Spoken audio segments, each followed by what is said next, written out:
কি বলবো, জান্নাতি হুর দেখলে না ভাইজান একটু নরম হয়ে যায়।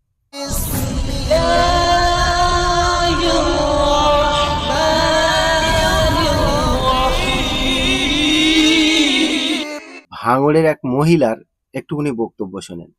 আসে, ন্যায্য কথা বলেছি ওই জন্য ওদের গায়ে লেগেছে। আমি কি পাগল? আমাকে কি দেখে মনে হচ্ছে আমি পাগল? কি বলেন আপনি কি ওখানে গিয়ে? আমি গিয়ে উন্নয়নের কথা বলেছি ওই জন্য ওরা আমাকে পাগল বলছে। কি কি জানতে চাইছিলেন নওশাদ সিদ্দিকীর কাছে? আমি নওশাদ সিদ্দিকের কাছে জানতে চেয়েছি যে আপনি 5 বছর কি উন্নয়ন খাম্বা। করেছেন। উনি কি উত্তর দিলেন? উনি উত্তর দিলেন আমি লাইট লাগিয়েছি। আচ্ছা, চলেন এবারে সেই ভিডিওটা একটুখানি দেখা যাক, যেখানে এই মহিলা নওশাদকে প্রশ্ন করেছিল যে উনি কি খাম্বা লাগিয়েছে। আসে,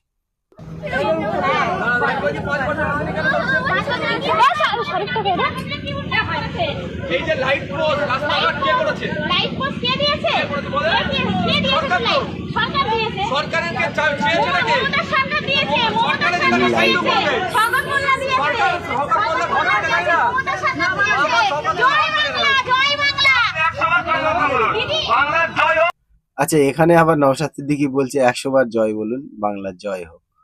কিন্তু ইনি আবার অনেক জায়গায় আমরা দেখেছি জয় বাংলার বিরোধী কথা বলেছে। একটা ভিডিও আমি দেখেছি, সে ভিডিও আমার কাছে এখনো আছে, জয় বাংলার বিরুদ্ধে এনার কথা। ইনিই বলেছিল জয় বাংলা আমাদের স্লোগান না। এখন মানে কি বলবো, জান্নাতি হুর দেখলে না ভাইজান একটু নরম হয়ে যায়, সেখানে হার মানে ভাইজান। চলেন দেখেন বাংলার জয় হয় কি না হয়, আল্লাহ ভালো জানে। আর ভাইজান যে খাম্বা গুলো লেগেছে, ভাঙড়ের লোক ওই খাম্বা খেয়ে শুয়ে এখন